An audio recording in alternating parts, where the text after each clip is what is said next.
সম্মানিত মানুষ, সে একজন গোলামের প্রেমে হাবুডুবু খাইছে, তো ইজ্জত শেষ। শহরের সব মহিলাদের কানা ঘুষাই ওইটা, টক অফ দ্য টাউন, শহরের কথাই ওইটা। করছে কি হইল? এখন তো নয় ফেসবুকে পোস্ট দিয়া দিল, মিডিয়ায় দিয়া দিল। ওই জামানায় কি এই সিস্টেম ছিল? ছিল না। জুলাইখা এবার চিন্তা করলো, এদেরকে বিষয়টা বোঝানোর দরকার, কেন আমি খাদ্যমন্ত্রীর স্ত্রী হয়েও ইউসুফের প্রেমে পাগল। সব শহরের মহিলাদেরকে তাদেরকে দাওয়াত দেওয়া হলো খাদ্যমন্ত্রীর বাড়িতে। প্রত্যেকের হাতের মধ্যে দেওয়া হলো একটা করে ফল আর একটা করে ছুরি।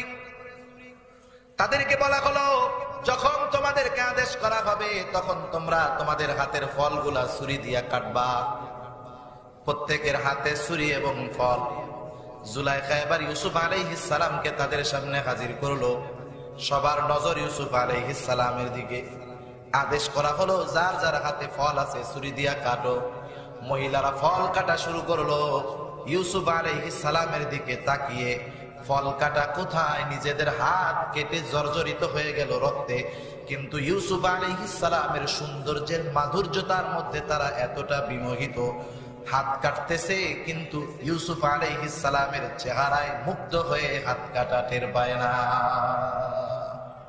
দেখে কয়, হারে, এ তো একজন ফেরেশতা, মানুষ হইতে পারে না। ইউসুফ আলাইহিস সালামকে সরায় নেওয়া হলো। এবার জুলাইখা বলে, কি কেটেছো? এক একজন হাত কেটে রক্তাক্ত বানায় ফেলছে, তারা টের পায় নাই।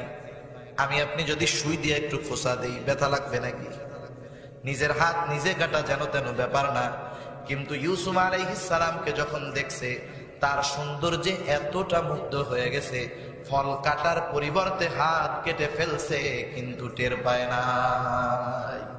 কষ্ট ঠিকই হয়েছে, কিন্তু ওই সৌন্দর্যের সামনে কষ্ট বিলীন হয়ে গেছে, ঠিক না?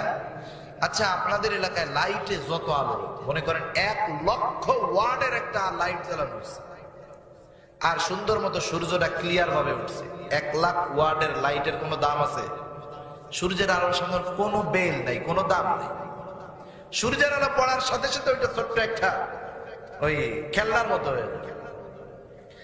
যখন বেশিটা আসে, কমটার উপস্থিতি টের পাওয়া যায় না। যখন নেয়ামত বেশির খবর আসে, তখন কষ্টটার অনুভব আর হয় না।